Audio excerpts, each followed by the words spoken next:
So, in a nutshell, James Gunn is kind of the Kevin Feige. Kevin Feige. It's what they're thinking is going to be the Kevin Feige of the DCU. And so he's kind of resetting everything to hopefully start from a new springboard to go forward. Matt, you've been keeping a particularly close eye on this, haven't you? Yeah, mate. Yeah, DC's my thing. So, what have you made of it so far? Okay. Emotions, if I'm honest. Obviously, I'm happy we're going to get another new Superman film. That's good. But at the same time, I'm obviously gutted Henry's out. But I understand why Henry's out, because he's 39 now.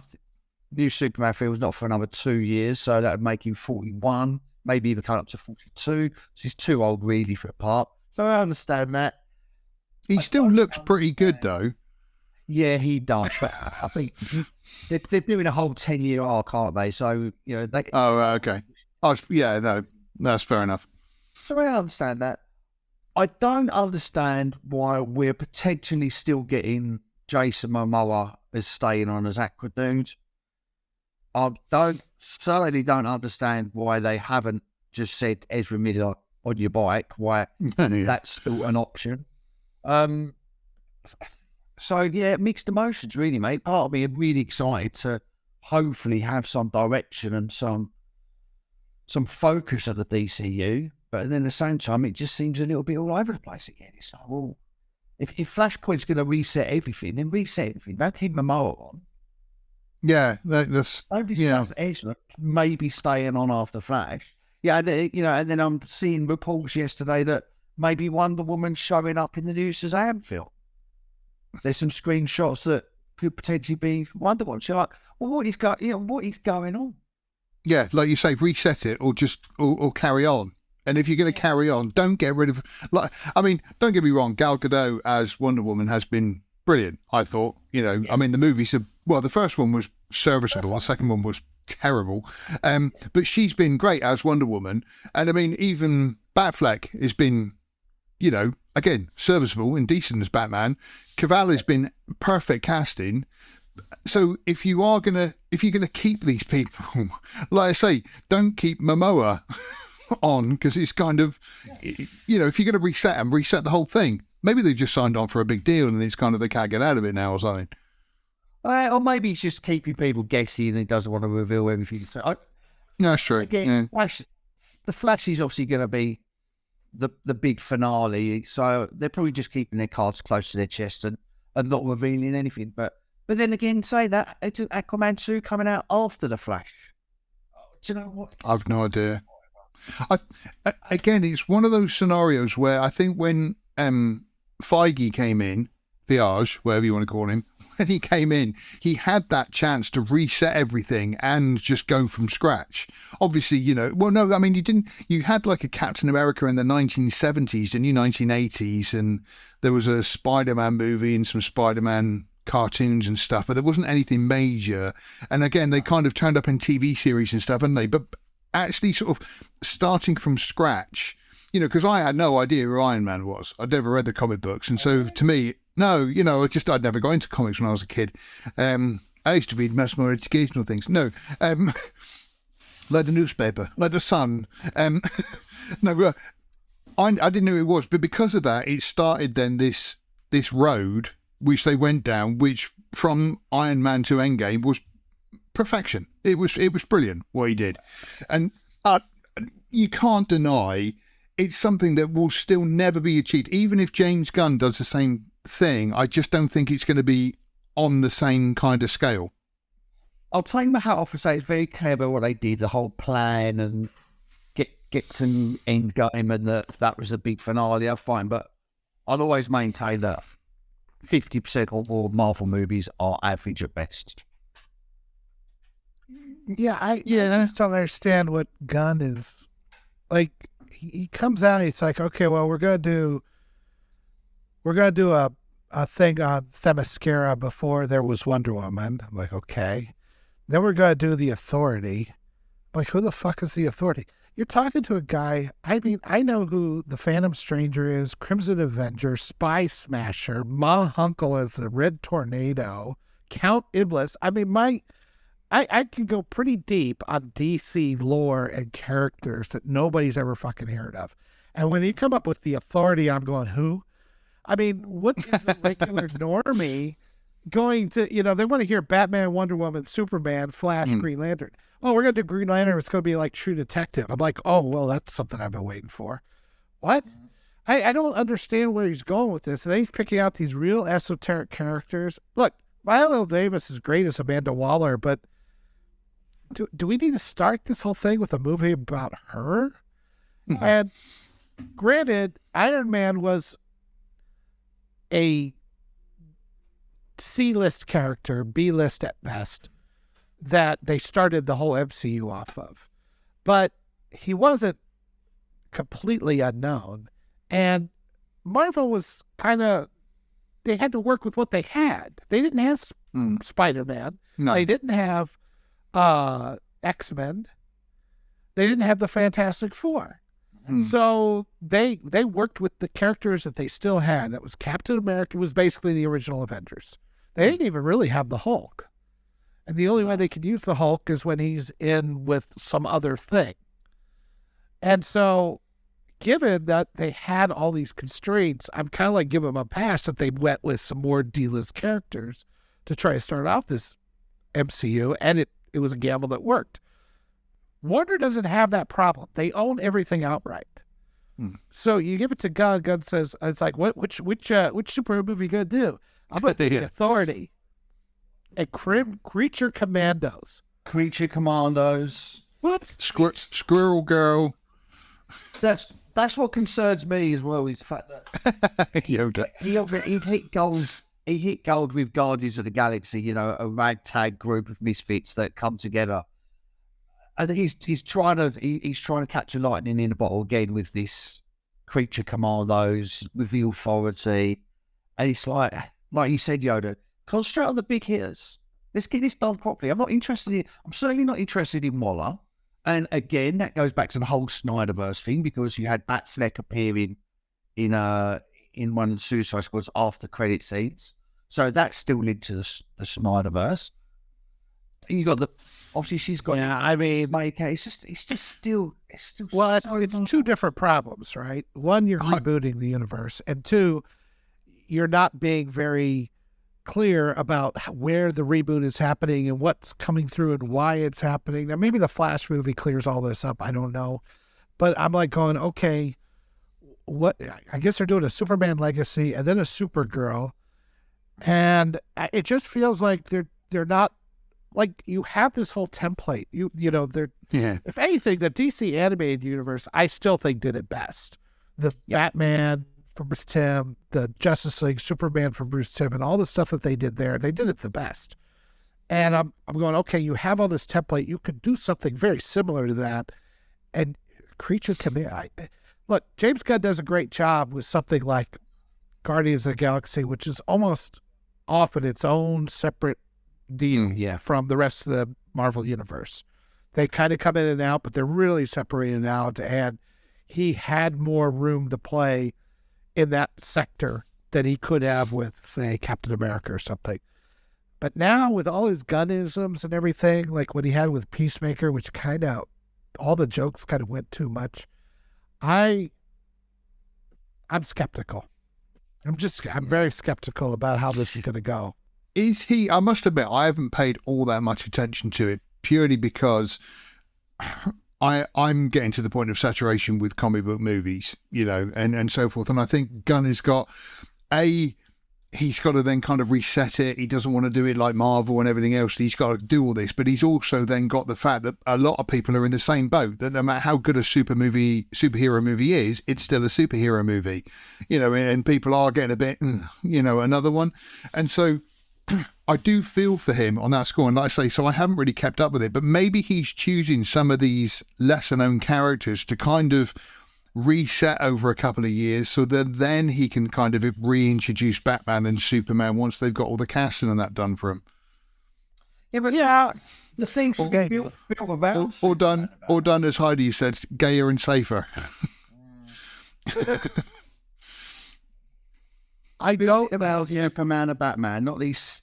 I mean, the Z-list characters, really. Let's be honest.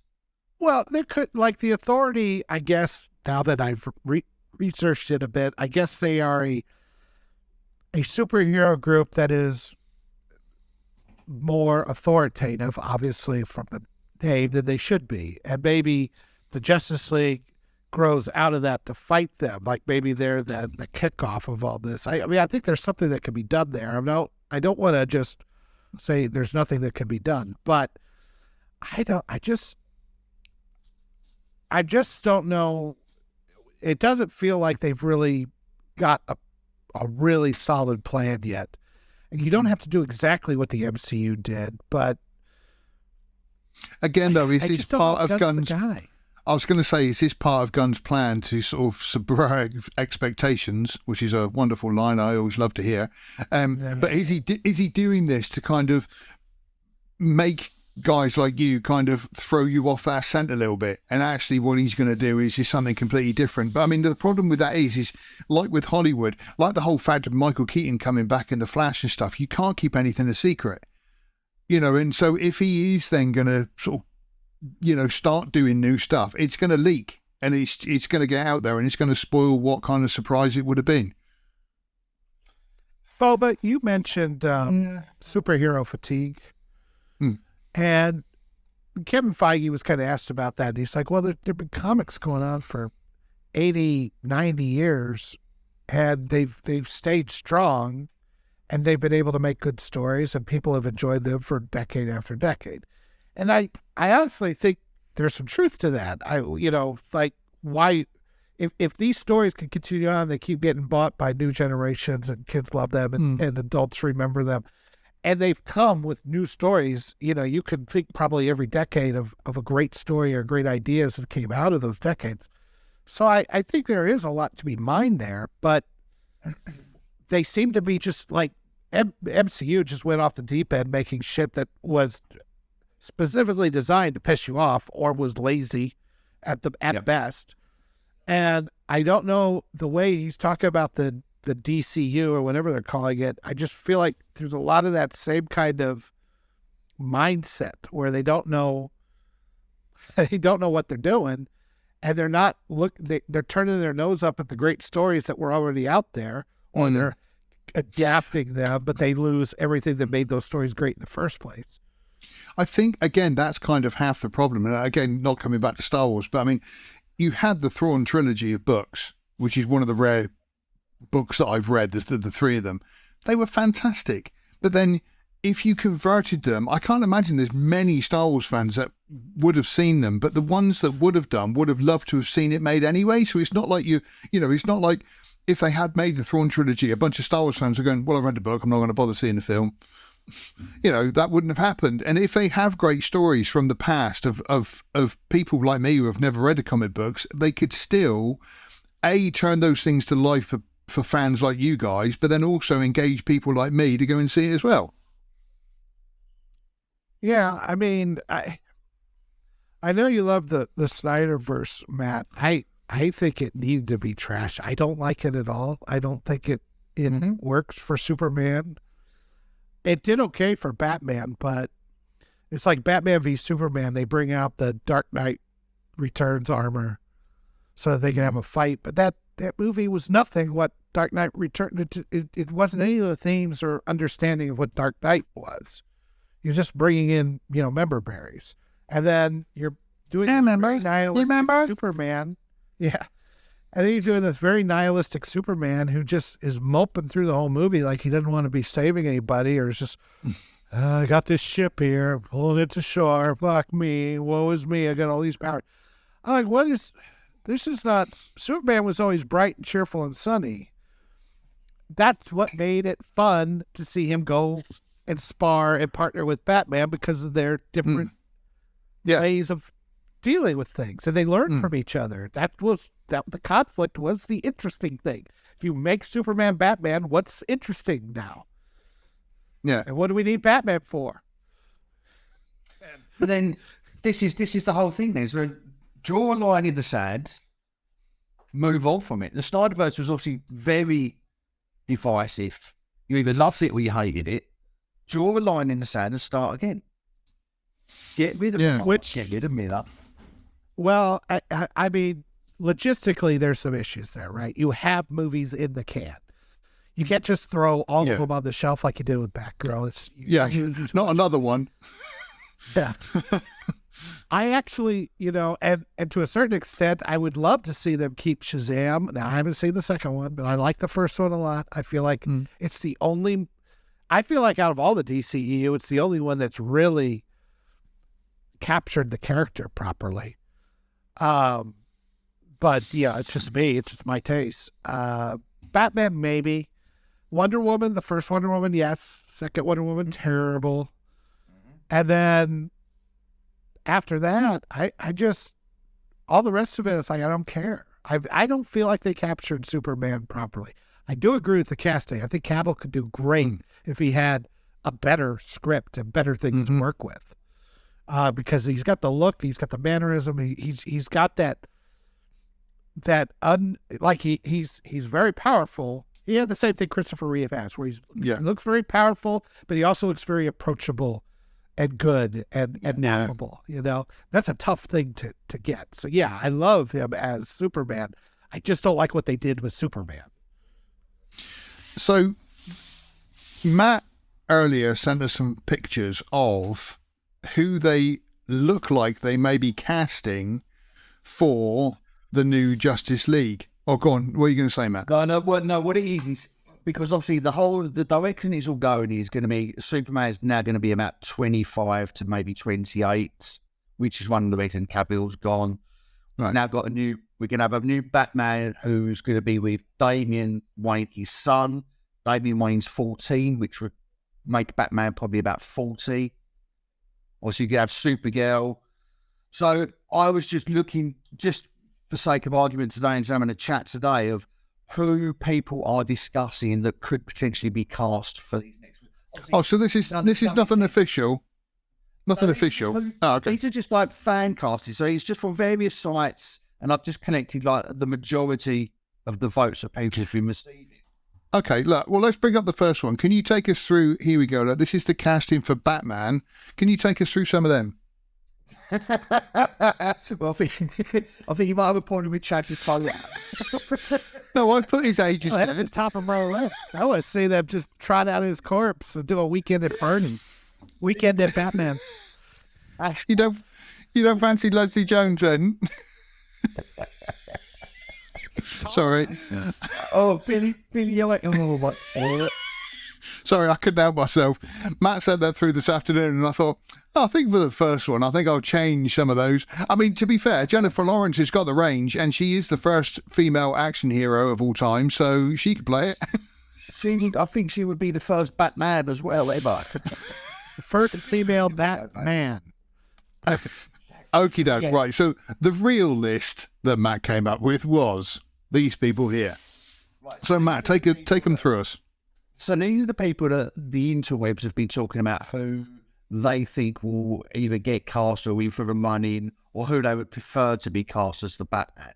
So like I said, going by the fact that Damian's going to be in this and he's 14 in the comics, which will make Batman say about 40.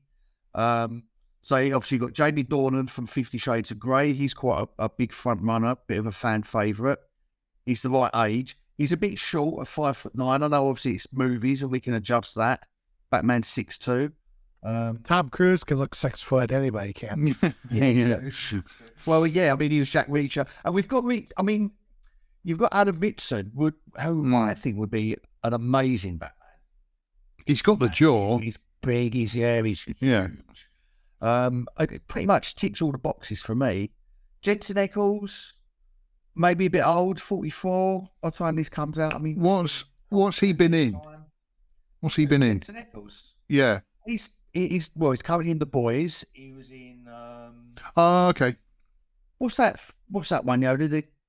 Where's it? Smallville, I think. I want to say he was in Smallville. Let me look it up. Brilliant. We did our own work on these. And he's been the voice of Batman. He's also been the voice of Red Hood in the animated stuff as well. So he's a big fan. Yeah. For it. He played Doomsday, I think, in Smallville. No, that wasn't him. Let's see.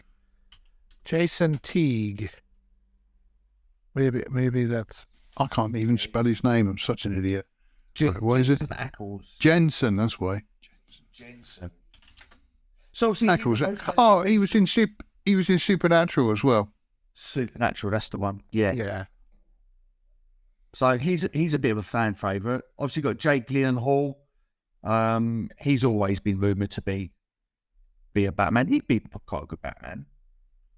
Jake Gyllenhaal's one of those guys. I kind of hate him because he's damn good looking, and he's no. He's damn good looking, and he's a brilliant, Nightcrawler, and just like basically everything he's in, he's always just great, And I just like I say, I hate him because I'm completely and utterly jealous of him. And Jensen Ackles was in the 2001 movie Blonde about Marilyn Monroe's life. Was he? It was also called Blonde in 2001. Oh, okay. Oh, right, 2001. Right, okay. That's just weird to me that they've had both of those. So that's crazy. Yeah, I don't know about Jensen Ackles. I saw him in Boys. I don't know about him. I really don't like Jake Gyllenhaal for this. I like him. I just don't like him for this. Jamie Dornan, yeah, maybe. What has Luke Grimes been in?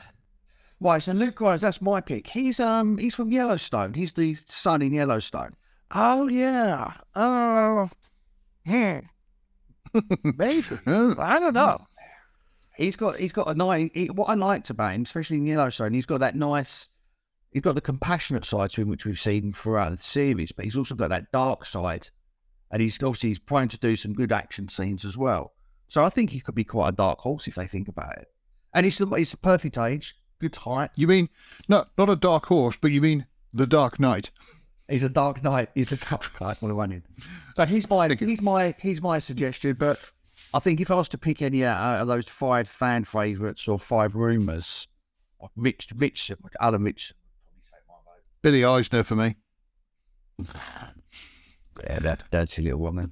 Okay, so Robin or Damon Wayne. So you said Damian Wayne. You saying that this is, again, I say I had no previous knowledge of this. So Batman obviously has kids with Catwoman or just with some rando? No, with Talia al Ghul.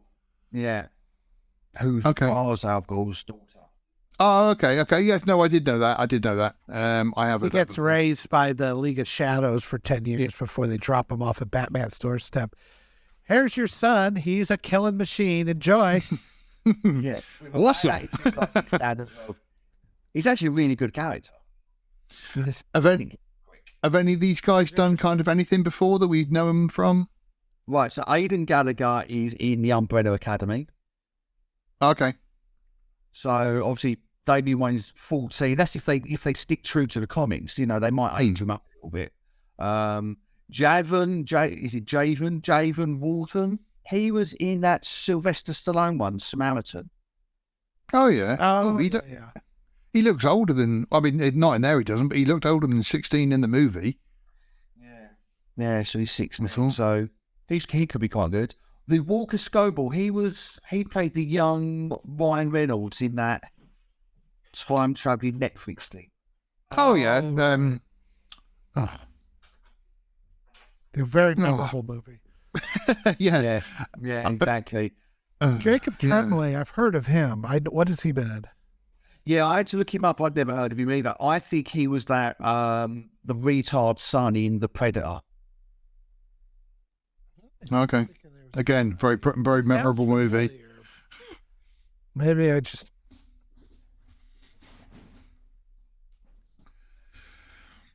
And who's Breckin Merrill? Breckin Merrill. Again, he's a Yellowstone guy. He's actually he plays the son of the bloke who I said could actually be a good Batman from Yellowstone as well. So that could be quite a nice little partnership going there as well. And again, he's a good little actor. So I think Aidan Gallagher's probably be too old. If this is 2 years away, he's going to be 21 playing a 14-year-old, even though the bloke's built like a stick. So he might... They got de-aging technology. Ask Indiana Jones. Yeah.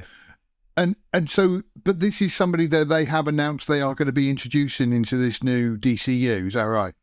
Yeah. So the Batman, which is going to be based on Batman by Grant Morrison, and also Batman Brave and Bold. They're not adapting these comics, but that's who they're using for inspiration. So yeah, Okay, fine. has be seeing Batman with a Damian Wayne Robin. Okay. No, I like this list. I don't know why. It's a fun one to be. Yeah. 14 hours later and 16 boxes of tissues later. Yeah, so Supergirl at 16. Oops. Fired. Yeah. I thought it said 26. Like Supergirl. Because obviously the Supergirl in the Flash has got black hair and I think she's Latino or something. She's fucking ridiculous. So let's get Supergirl looking like Supergirl. And again, these are fan favourites or wish lists. Sydney Sweeney has no problem. Sydney Sweeney has no problem taking off her clothes and saying, important for some fan fiction of mine. Yoda, I think you'll find she does have a problem with it. Especially when her family watch it. I know Fred. Raunchy for Supergirl. Again, Matt, take us through this list. Right, so Nicola Peltz is, for some reason, she's appeared on several lists really high up. She looks the part. She's 28 though, so that's a big factor. And I recently found out that she's actually married to one of David Beckham's kids as well. Yeah, right. Oh. So what was she in? She was in something fairly recently. Oh, I think she was in one of the Transformers films. Yeah. So Great. One of those. She's from 1923. I don't know if you've seen that yet. The Yellowstone. Yes, I've been watching it. She's a little too. I don't know. She's a little too. I mean, it's the character she's playing, but she doesn't come across as like a Supergirl to me. She comes across like a diggy girl. I mean, she's not stupid in there. She just. I'm not being funny, but that photo of that Michelle girl looks like a profile of a bot on Tinder. Probably. You know, like you know those like fake. Yeah, but you obviously know it's run by somebody who looks like us, is what I mean. But they've got a photo off the internet, a generic photo, and she just looks like one of those kind of, generic photos in that particular thing. Yeah, she's a bit of a weapon. Freya Allen is actually in Witcher. Yeah. What's the one? Yeah, The Witcher, yeah. And she's very good at that. Really good. Yeah, she's very good. And the one in the middle, Julia Schlapfer, she's also in 1923 Yoda. She's the one who's out on safari with... Oh, no, I like her. Yeah, she would. Yeah, I could see that. Yeah, she could be really good. Again, it's going to be interesting. Okie dokie. And then moving on to The Man of Steel. These are the actors that you, again, unofficial, but here we go. So, yeah, I mean, if you could tell us this without the erection. Aaron Taylor Johnson, is he going to be the new Bond? If it's the new Bond, it rides him out of it anyway. Only 5'9", Superman 6'3", 5'9". Again, I know you got movie magic, but it's a big ask. But you never know. Austin Butler keeps popping up as well on people's lists. Again, what's he been in? Pretty Elvis. Oh, okay. And he's going to be in June 2 as well. The big one is that David Cohen Sweat. Sorry. What is wrong with you, right? I said earlier, right? I'll do that, and you keep kicking and then coming off. Right. Sorry. Robert Peach just said the Alamo casting couch. Oh my goodness me. That's seen some stories and seen some stains. And stinks. Yeah. Okay. Do you know what? I know you really loved Elvis, but I couldn't finish it. I could not get my teeth into that at all. Elvis, the new one. I think it's very clear, Phil, that me and you have a completely different taste in movies, mate. Yeah, I know. I like really good stuff. Yeah, I know it is. I like that though about us because I think we've said it before that if we all like the same thing, it would be boring as hell. And so that we do have these little differences and stuff. I think it's great. But like I said, I will give it another try. But I love Baz Luhrmann, but I just could not get my teeth into it. Yeah, I'm with you on Elvis. I liked it. I did like it. Anyway, David Corin Sweat, I don't know if that's how you say his name. He's everyone's pick. You know, he's on every single list. He's on every single rumor. I don't think he'll get it because I think he looks too much like Henry Cavill. I was going to say, if you're just talking about a Superman type face, that mix of affable but strong, that David, he seems to have it to me. Yeah. Aaron Taylor Johnson looks a little too smarmy. Luke has too much of a unibrow going on. Jacob and Austin just don't quite fit for me. They just don't look. No, they don't.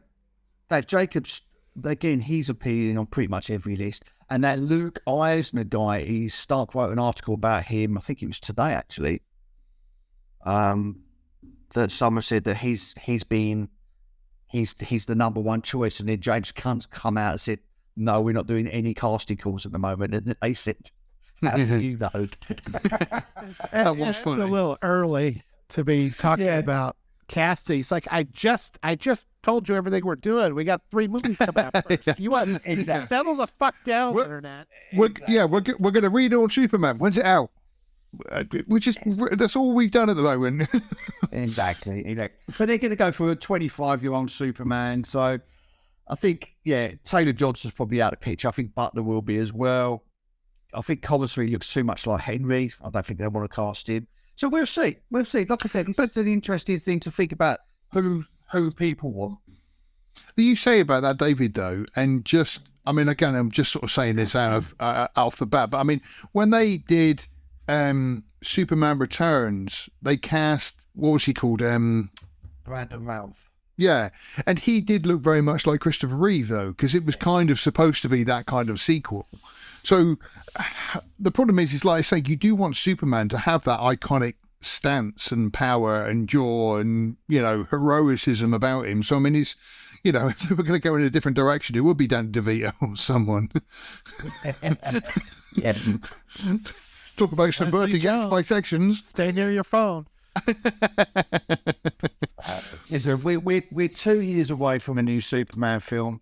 Obviously, they've got. I think you're probably going to get casting announcements sooner than most people think. Yeah, at least because they want to start building that hype of sort of where it's going to go and, like I say, get people excited and that kind of thing. Yeah, and that's Luke Eisner. I know you don't see he's got a monobrow and he obviously got long blonde hair. Yeah, that's the dude. But I mean, if you can imagine him, without that girly hair. Yeah. This was the one. Yeah. Casting for Clark Kent has begun for Superman Legacy. Luke Eisner is the lead contender, and James Gunn says false. Casting has not begun. Blown right out of the saddle. Blown out.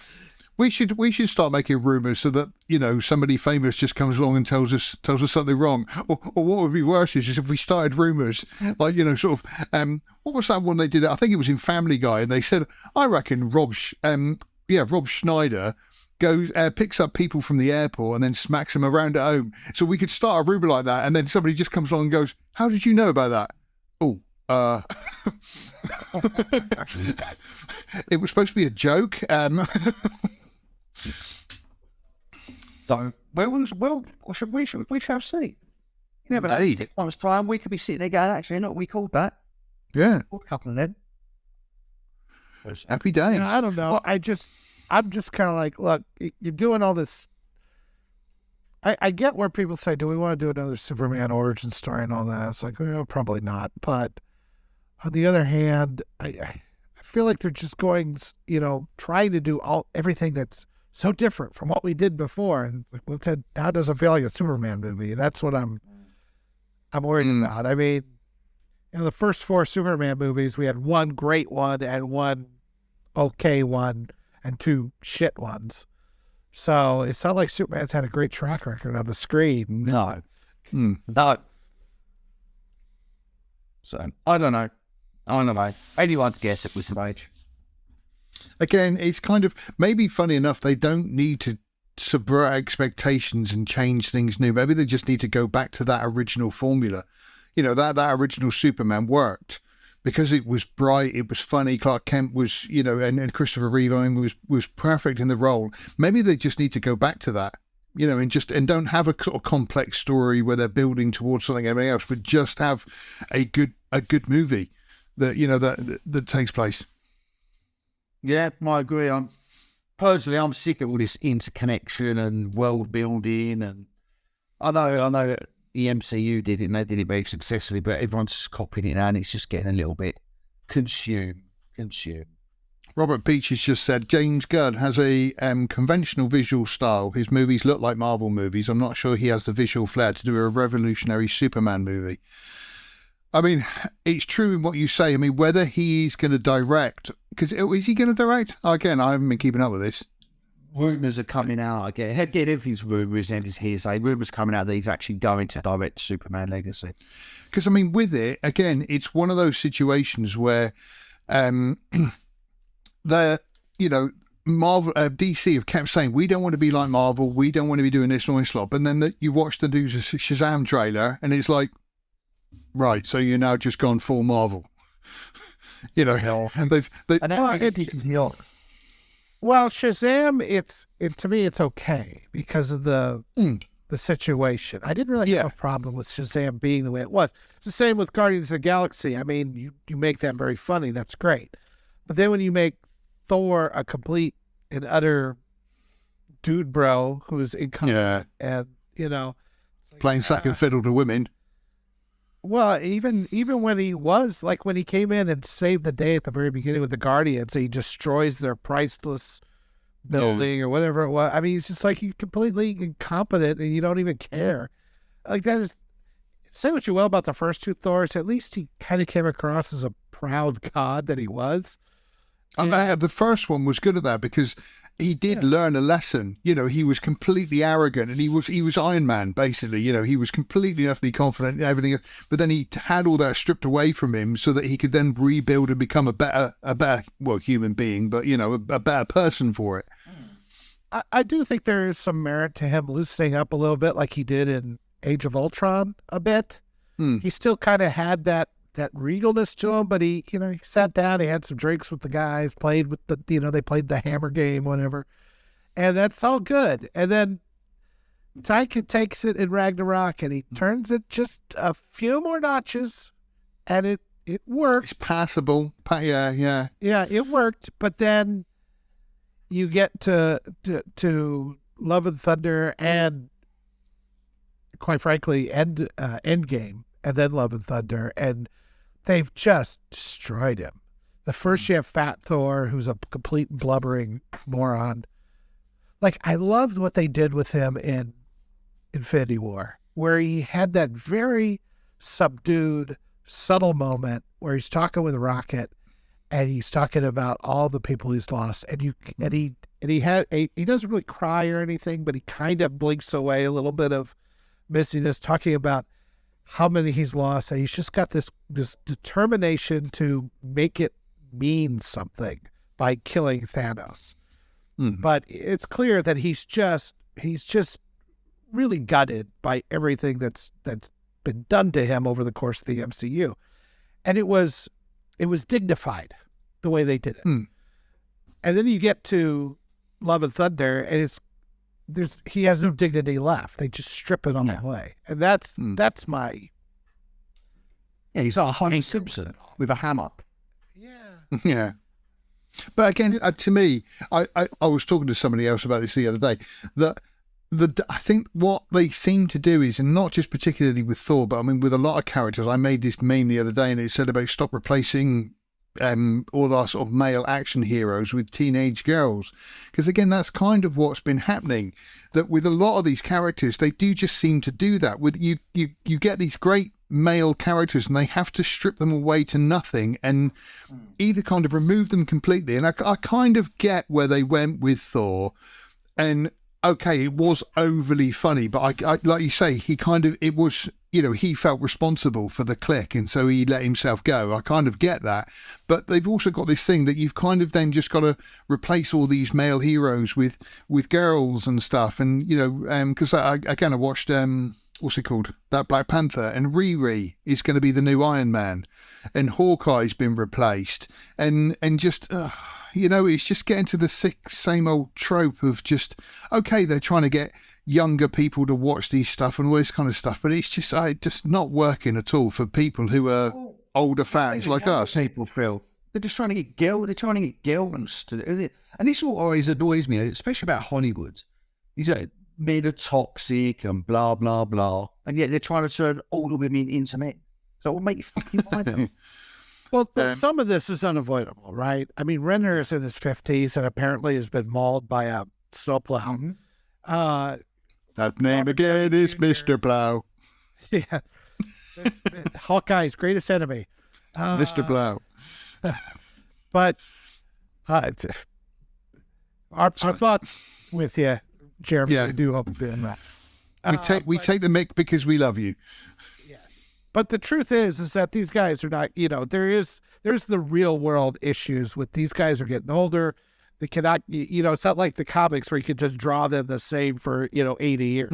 These guys grow and change, and they age out of their roles, or they just get tired of it. They're actors, they're humans. They want to do something different. They don't want to be tied to this for their entire life. I understand all that. The question is, what do you do?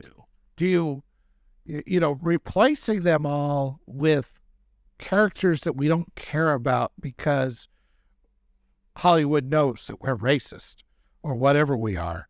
And so they just pander and condescend, depending on which audience you're talking about.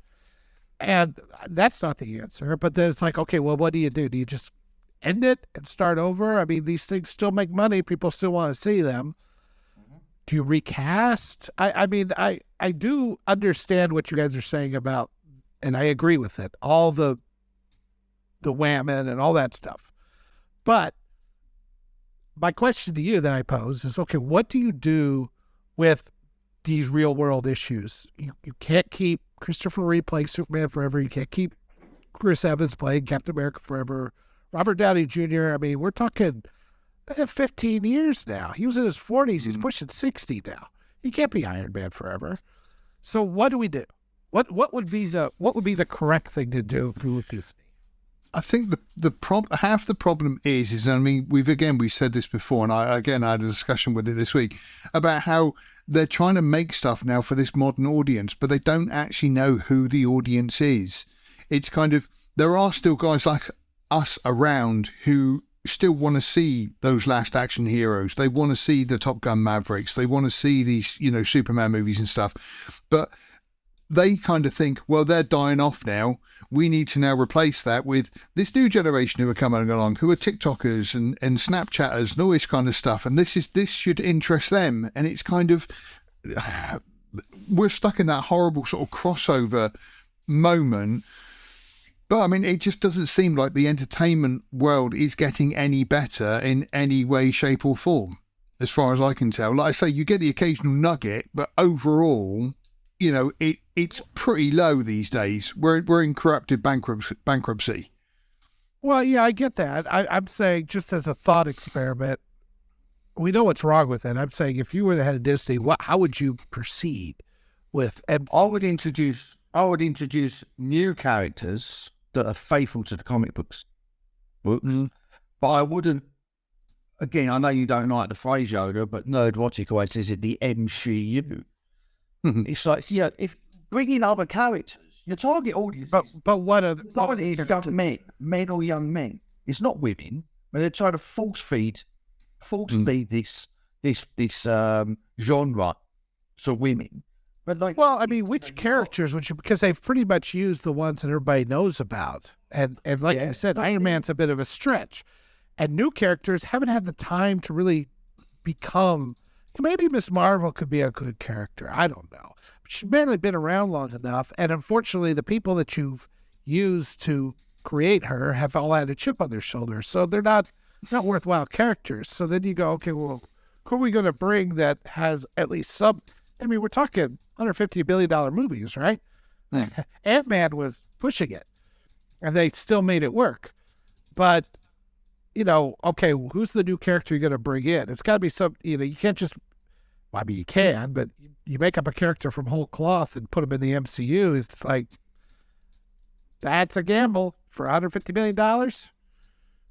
So what do you got to do? Then you could look back at Iron Man was a gamble. Iron Man at least had decades of comics. There was some name recognition with Iron Man, and he found the perfect casting. Iron Man was a bit of lightning in a bottle, I'll give you that. But it's still, he had some recognition out there. And anybody who was halfway into comics knew about him. But I mean, Ms. Marvel and Riri, I have no idea. Ironheart, I have no idea. She's been around for 5 years. I mean, there's established Marvel characters they could introduce, but they don't want to introduce them because they're men. Well, I could. They want to push this whole woman narrative. No, he's right, because they're men.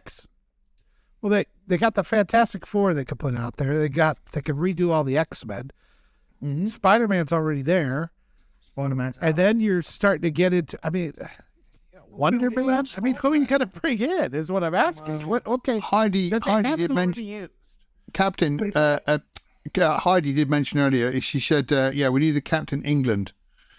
There's Captain Britain. He is a Marvel character. But she said that's already basically it's either James Bond or Johnny English. But Captain Britain, that's a character you could bring in. There's plenty of that. I mean, again, I'm not too knowledgeable about the MCU characters, Marvel characters, apart from the mainstream ones. Yeah, and that's the problem. If you don't punch out, I personally think they should do. I personally think you should do a Flashpoint and just reboot the whole thing and start over and try again, but from a different, recast them all, and do a new MCU that has, because there's billions of stories out there, and do it like, what I would really love to see done in a reasonably good way. Start with the Fantastic Four, and then bring in Spider-Man, then do the X-Men, but do them like the original X-Men, and then have them change to the new X-Men that came out in 75. Like start out with Angel and do it that way, and maybe even start it in the 60s and then kind of bring it through time. I don't know. I think there's some interesting things you could do there, and make it more adhere to the way the comic storyline went in its glory days. I've got to say that if I was head of Disney before any of this, I would bring back public flogging. And guess who would be first on my list? Because Bob, no, he'd be. Oh wait, he already got flogged. Hey, no, like I say, yeah. Again, it's kind of, I feel for Gunn because, like I say, he's in control. He's got these toys to play with, and yet he's got such an uphill battle to please the fans, to please the shareholders, to please the modern audience. It's kind of a responsibility I wouldn't want. I wouldn't want to be there. Yeah, but that's his world. That's what he's there for. So good for him. He's loving. He's probably licking his balls every day. Yeah, but at the same time, you could. I mean, I know he's had problems in the past and everything else, but again, it only takes one cock up with this, and he's ruined. He'll never make another movie again. Yeah, but he's not going to go into this looking that he's going to cock it up. He's going to go in now riding high, full of confidence. He's got like I said, all these lovely new toys to play with. Is he going to actually make many of these movies, or is he more of a Kevin Feige role? He's more of a Feige role, but there are rumors that he's actually going to direct Superman Legacy. Yeah, I wonder if they should have somebody that's completely outside, not actually making the movies, just managing it all like Feige does. I wonder if that's. See, again, that's the director, isn't he? His ego's going to get involved, and let's be honest, if you've got the opportunity to direct a new Superman film and you're an accomplished director, you're good. Yeah, no, I agree. He is a director, so there's no reason to think that he wouldn't. But I think that I think like say somebody like Spielberg, when he was just making the movies, that man, absolutely nailed it every time. However, when he then starts producing and everything else, and he's kind of just, I don't want to say he's kind of distracted from just focusing on making movies. His stuff has not been all that great. I've always thought, that he's got too many pies, too many irons in the fire, and he just can't seem to handle them all at the same time. It's the impression I've got. Well, so whether Gunn might do the same. Well, I know he said he's written. Did he say he's written the Commandos, Creature Commandos? He's written that already, he reckons. That or the I think Authority. he's going to be more involved than Feige, or what the fuck his name is. So Fiage. I think he's going to be more involved, but I suppose it depends on what level's up to him. Robert. Listen, all I want is I just want them to stay faithful to the comics. I want them to stay faithful to the characters. I don't want to be seeing a black Superman or a Latino Supergirl or, fucking Chinese Wonder Woman. Stick to the comics. That's what we've grown up loving and adoring and worshipping. Let's stick to that. Stop pandering to a noisy minority and get it done properly. That's all I ask. Go on, Yoda. You were just going to read Robert's comment there. Yeah, Robert says it's ridiculous they aren't going to cross over Pattinson's Batman and Phoenix's Joker with this new slate of films. It's going to encourage the universe to be scatterbrained like DC always has been. Yeah, I mean that's this is just. I was just going to say another issue with this is then you have a movie come out like the Joker, which is excellent, but it doesn't tie into any kind of the other DC universes that they are at the moment. Good. Stop this whole universe bullshit. I'm fucking sick of it. I mean, we got Creed 3 coming out, and even he's going on about the Creed verse. Fuck off, it's not a Creed verse. Just start individual films again. They don't always have to link up. No, but the Rocky verse. But then, conversely, then that would mean that you wouldn't want to see a Justice League if they were not going to be crossing over. I'd happily see it when it's done properly, not rushing through it. Oh, I see. I've got full. So some universes are good, but others aren't. Tell me a universe, apart from the MCU, before we went pathetic, tell me a universe that works. Oh, they can't even include ours. I was just going to say we can't even include ours. This one. Everything was an independent franchise. You don't have to always have crossovers or universe. You can have the Joker. It's a prime example. You can have the Joker as a standalone film. You can have the Batman as a standalone film. They don't have to be in this constantly shared universe. I'm absolutely sick of it. Robert, why? If you like the Joker, you're a moron. It was a great movie. It was a really well put together movie. Yeah, it was a good film.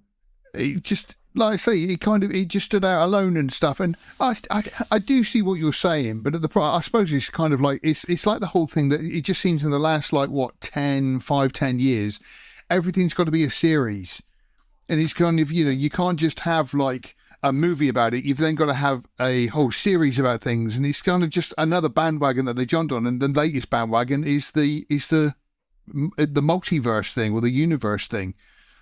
Vapid. I wouldn't say he's vapid. I like Suicide Squad. Until Iron Man came out, we had the shared universes. All my comics showed that they were, Spider-Man and occasionally they would guest star in each other's thing, and then once in a while they'd have a big, and the DC did the same way. So it always seemed natural for me that they would have a shared universe. The problem is that in the comics, yes, they were in a shared universe, and yes, sometimes they had big universe-crossing things, but their own titles, they had their own deal going on. They weren't, everything they did in their own titles wasn't towards the Infinity Stones or something, right? So I feel like there's got to be some sort of happy medium in there, because I like the idea that, they might, I loved Ant-Man's crossover, where he went over to Avengers to steal something, and he beat up Falcon. Yeah. That was it. Perfect. Yeah, I love that. That was great. Yeah. And it kind of said, yes, he's part of this, but it didn't take anything away from his own story. Whereas, say, in Iron Man 2 or a couple of these others, it's like, if I haven't watched and done my homework, I have no idea what the F is going on. In Avengers 57, if you haven't seen episode 4 of Squirrel Girl from 1992, then you're going to miss out on the joke of why. Yeah, exactly. It's just it's the whole consume product, isn't it? You know, you've got every Marvel film. It finishes with 2 or 3 post-credit scenes that lead on to the next show, that leads on to the next movie, and like you said, Phil, there's always a joke, compelling, or a reference that makes you feel like you have to watch it. Otherwise, you feel like you missed out on something. I would say through the whole Infinity Saga, the shared stuff and the post-credits were compelling. You did want to see what was going to happen. They were keeping you involved up through Endgame. Phase 4, it's all crossover, but nothing compelling about it. I don't know where they're going. I don't know why they're doing what they're doing. I don't know where this is going. Something about Kang and multiverses, I guess. Timelines. I have to admit, I am going to go back to the cinema because I do fancy seeing Ant-Man in the cinema. It'll be the first time in ages, because it does actually look quite decent. And when I watched it, I just thought, okay, I fancy that. As opposed to, say, like Black Panther, which I watched purely out of duty for the site. Ant-Man, I've got a mildly vested interest in, because again, I've liked that his trilogy of movies, or his 2 movies. I know the second one was a bit all over the place and whatnot, but I liked the first one because it was quite decent. Yeah, and the same with the second one. I rate it. It's good. It's a decent one, and I'm interested now to see how this Kang, again, who I know very little about, but how he's then going to take him on his kind of on that same level, because I keep thinking Ant-Man is basically a cat burglar, and yet he's going to be taking on one of the strongest villains in the MCU, and so again, it's going to be interesting to see the way it pans out. Thank you for watching this excerpt from Outpost Frequencies. Tune in live every Sunday at noon Central Time or 6 o'clock UK time. And also, remember to come to lastmovieoutpost.com for all your latest in movie news, streaming news, and everything cool about film. We are the cool news now. Thank you for watching, and we'll see you on the next stream.